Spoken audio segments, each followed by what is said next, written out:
This is the Gozney Roccbox, a 12-inch multi-fueled pizza oven with an intense torch-style burner that puts out a ton of heat. In this no BS review, I'll quickly unbox the oven and then dive right into its performance, how it compares to Uni, and a couple cheap third-party add-ons I recommend. I expected the worst when I received the box. The gas burner, wood burner, and the oven itself were all in separate boxes, kind of floated inside the bigger box without packing material. Luckily, each individual box was packed really nicely. They included a bottle opener, which is a nice touch, and also this sweet-looking Roccbox peel.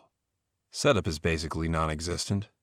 Even the pizza stone is secured within the oven, although this means replacing it will be problematic. All we have to do is kick out the feet and then install your burner of choice. I'm starting with gas, and all you have to do is twist it into place. It's crazy how simple they designed this oven. I mean, there's not even a thumb screw to tighten. Now that we're lit, it's time to test the preheat times and max temperature. Gozney says it will reach temperature within 20 to 30 minutes, but they don't mention a specific temperature for that time. 5 minutes after firing it up, the temperature was just over 500 degrees Fahrenheit, followed by 670 at 10 minutes and 765 at 15 minutes.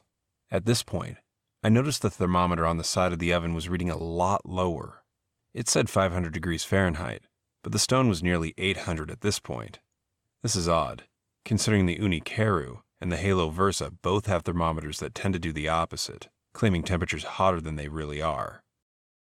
At the 20-minute mark, we reached 820, followed by 880 at 25 minutes, and finally exceeding 915 at 30 minutes. It also appeared to max out around 960 after 35 minutes. This is a very solid preheat. My Uni Coda usually takes closer to 40 minutes to exceed 900 at the center of the stone. You can see at this point the flames are basically reaching out of the front of the oven, which is darkening the steel. Don't worry, it's not permanent. Just some soot that wipes off easily once cooled. Also, the Safe Touch silicone jacket is impressive. Most other ovens are scorching hot on the outside, but this one, I can actually touch.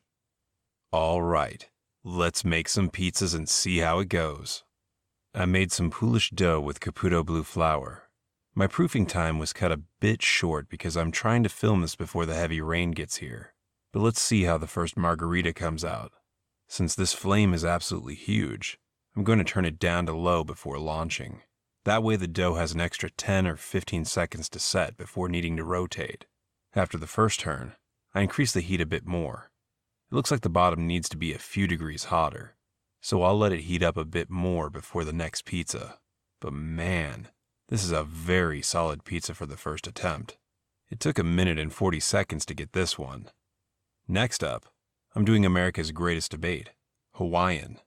The center stone temperature read 875 degrees Fahrenheit, and I left the flame higher throughout the entire cook, making sure to turn it quickly. This one only took 1 minute and 6 seconds to finish.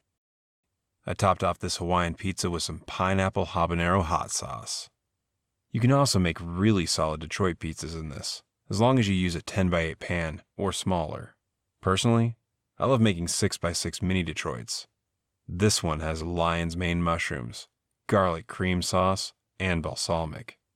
The wood burner works nicely, but make sure not to add too many pieces of wood at once, or else it can get a bit out of control. I like to start with 3 pieces, and then refuel every 10 minutes or so. After about an hour of heating up, it's ready. Personally, I use the gas burner a lot more. The cover is decent since it has a reinforced strap that also works as a carry handle, but it's $50. So if you don't plan on taking it on many trips or moving it around, you can get by with a backpack rain cover for $10 on Amazon. I'll include the details on that in the description below. Also, just a heads up about the feet on this oven. They scrape up stainless steel tables like crazy. This is really the only design flaw I noticed. You can find these plastic protectors on eBay or Etsy for about $10, which I definitely recommend. Overall, the Gozney Roccbox is a grand slam for Neapolitan pizzas. The rolling flame can get better leoparding on crust than the Uni Coda's L-shaped burner, but you're a bit more limited on what you can cook in the Roccbox. Check out my final rating in the description below.